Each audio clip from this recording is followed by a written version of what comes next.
then you'll be able to sue me. And we'll talk about remedies a little bit later down in this video.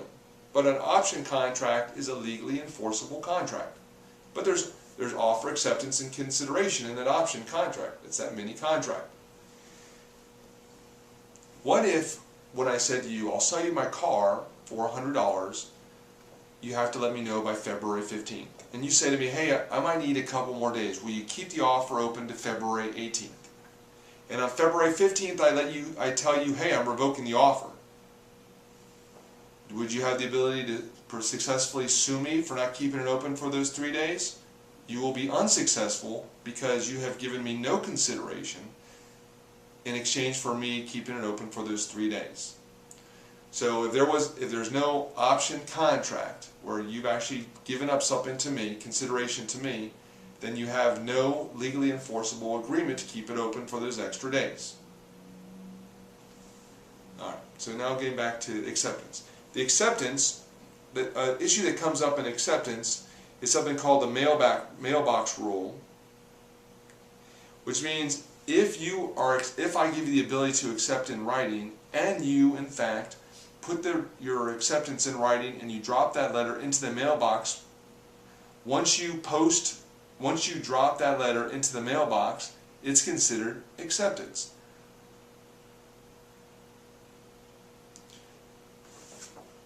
As you see in the book here, it goes, the reason for the rule is simple. Without it, any offer accepted by mail would not be effective until it's received. But the mailbox rule says that if you deposit it in the mail, you're able to accept it by mail, once you deposit in the mail, then it's in fact, you've accepted the offer. Once you've accepted the offer, you don't have the ability to revoke the offer. Or you don't have the ability to revoke your acceptance. If there's an offer and an acceptance, where there's consideration involved, once you've accepted, you don't have the ability to legally revoke.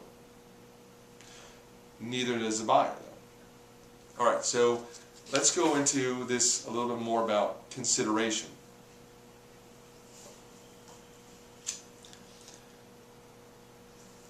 As the book says, consideration is a contractual requirement that both parties incur some form of legal detriment in exchange for receiving something of value. Consideration ensures that both parties are bound to the contract. Getting back to the option contract, as you saw, that's a promise in exchange for money. I promise to keep the offer open for 4 days. That's a promise in exchange for $20. Paying the $20 or whatever the monetary amount is, the actual payment of that, is in fact the consideration going back and forth. So that's an example of a promise in exchange for money. It could be the car for money. I'll sell you the car for $20 or $100, so it's money versus the car. Now the book mentions that there are 5 elements for a contract.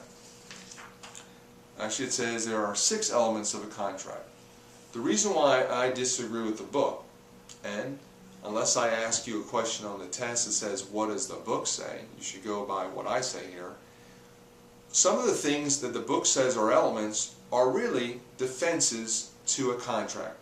For example, if I were to contract with you for $1,000 to sell you X amount of heroin, you have a contract.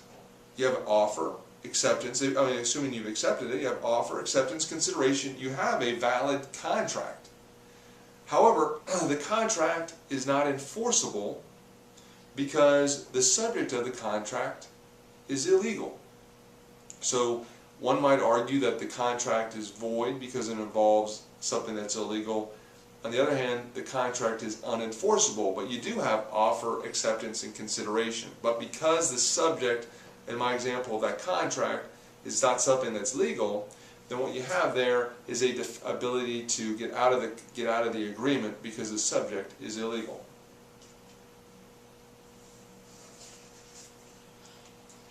The book then says capacity as one of the elements. Now, as we learned before in the book, capacity or incapacity by one of the parties, whether it be because they're intoxicated, so intoxicated they couldn't form the requisite intent, or they're an infant unable to legally contract, or legally incompetent, the courts have the ability to void the contract at the request of that incompetent, previously intoxicated, or infant side.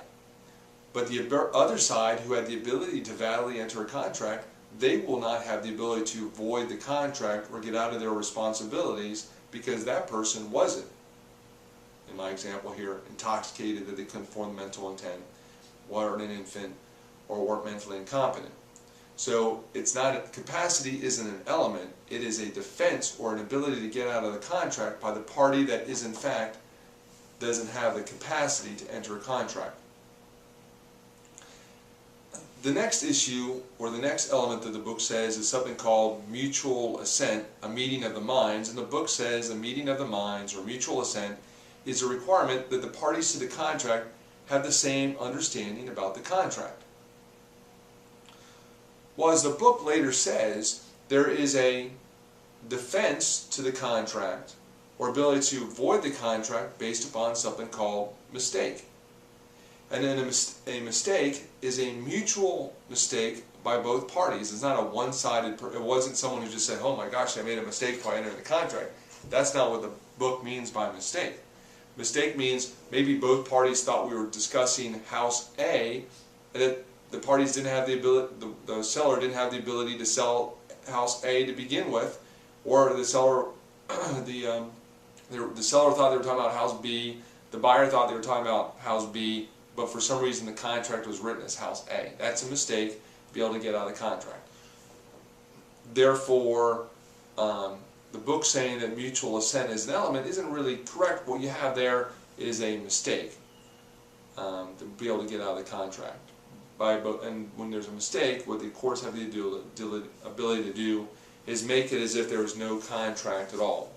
But you do often hear about offer, acceptance, and consideration. You don't have a valid offer and acceptance unless you have a meeting of the minds.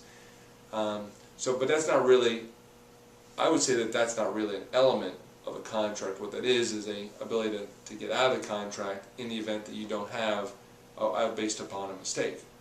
So to review here, the elements of a contract are offer, acceptance, and consideration.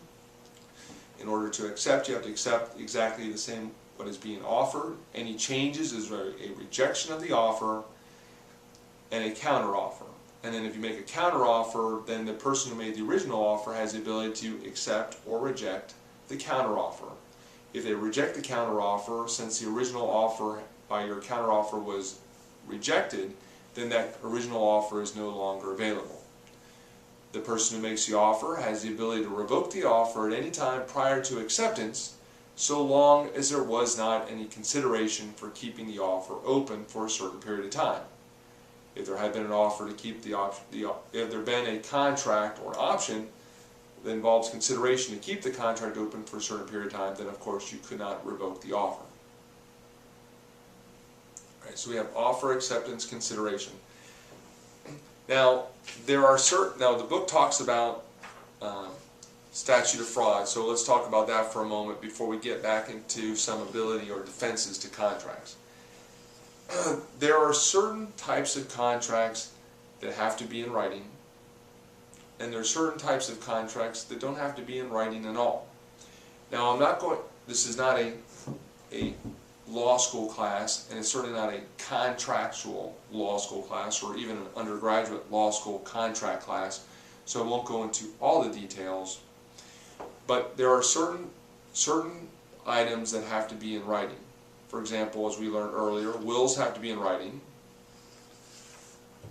Contracts for a sale of goods exceeding $500 in value have to be in writing. Contracts that cannot be performed within 1 year of the date of their creation have to be in writing. Contract for the sale of land have to be in writing. So going back to my car example, I will sell you my car for $100. Please, you have to let me know in writing by February 15th.